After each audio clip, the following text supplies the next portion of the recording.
Welcome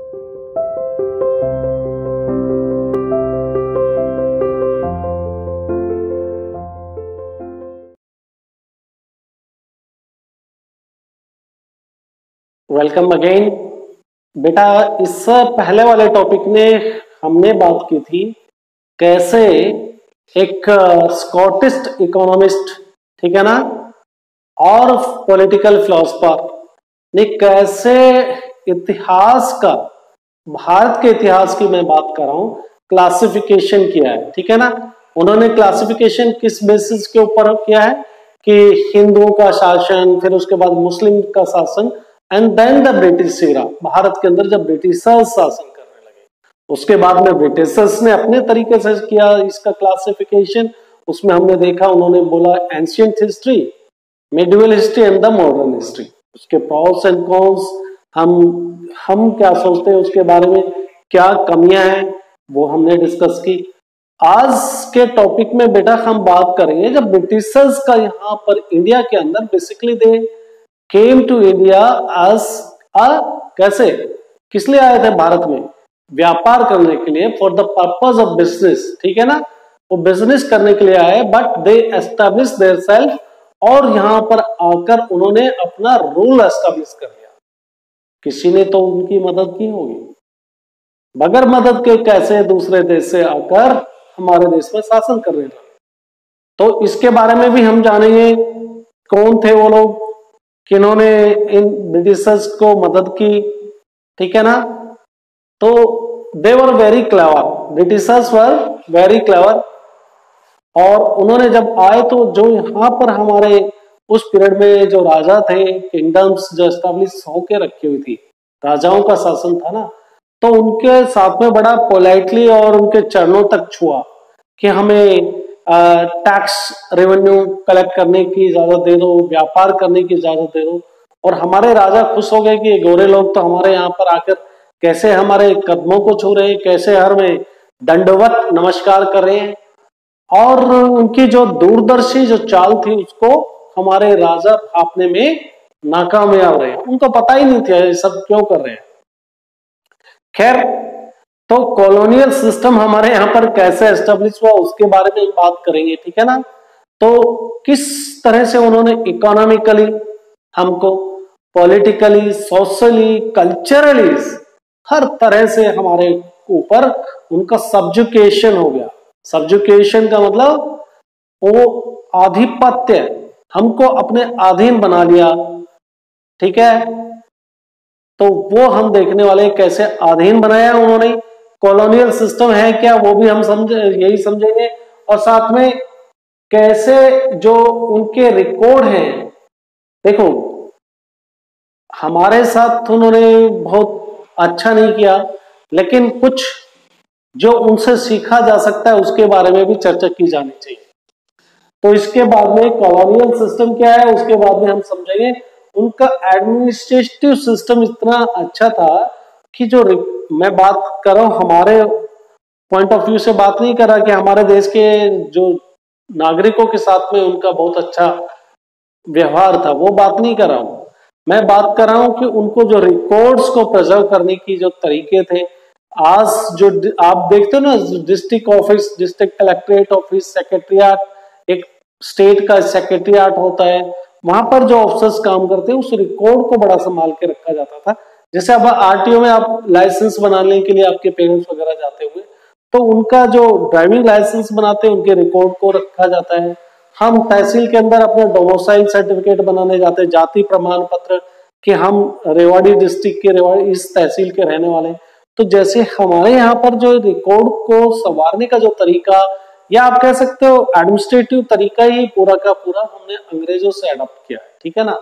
तहसील के अंदर क्या क्या कार्य होते हैं, how the tehsil is going to work, how the record has to be preserved, ये सारी की सारी चीजें हमने किससे सीखा है, उन्हीं से सीखा है।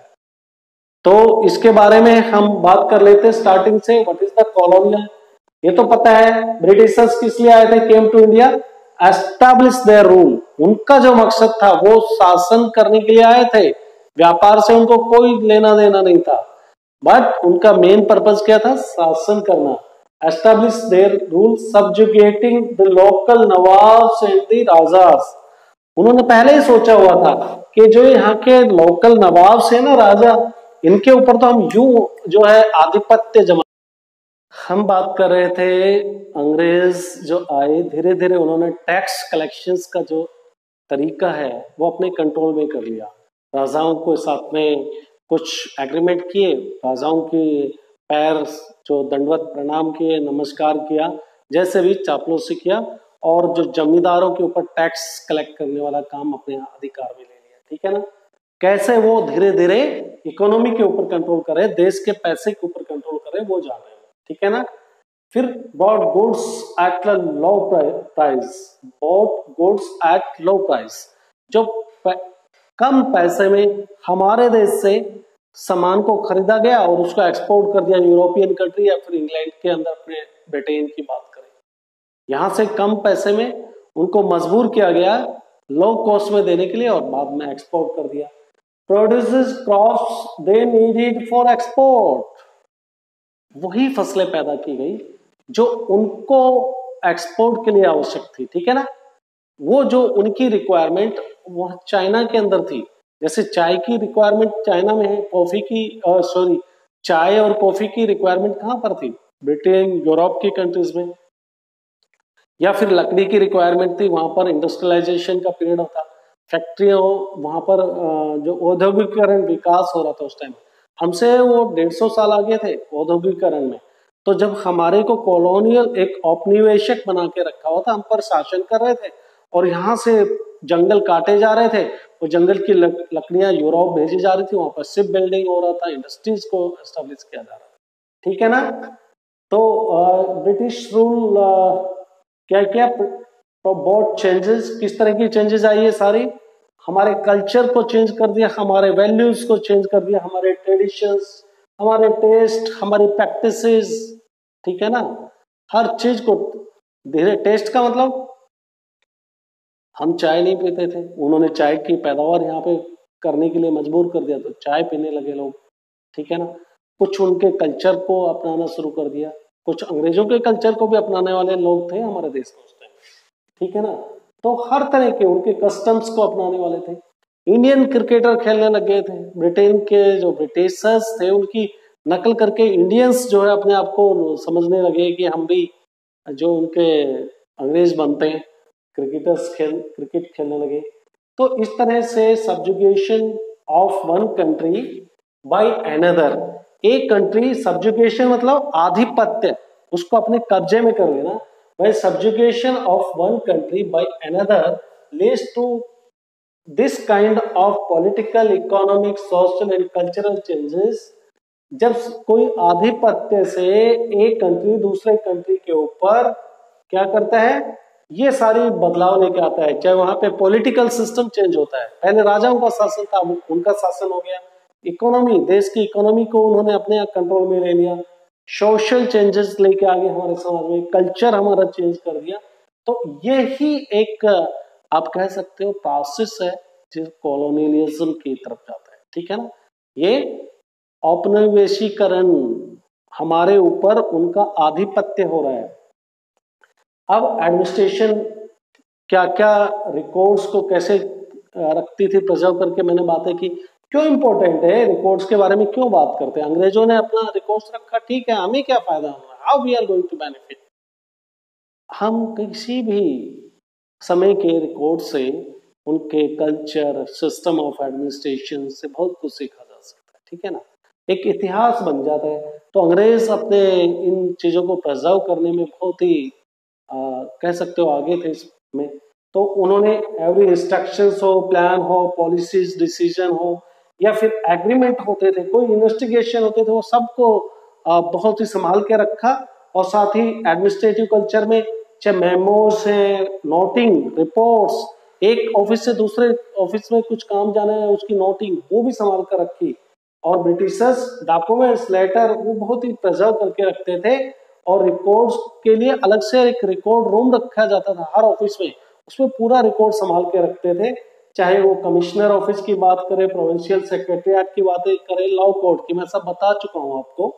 तो all had their record rooms, specialised institutions, archives gallery जहाँ पे अभिलेखागार, जहाँ पे रिकॉर्ड्स रखने की, म्यूजियम्स थे जहाँ पे प्रिजर्व करके रखा जाता था रिकॉर्ड। तो कैलीग्राफी एक साथ में कैलीग्राफी है।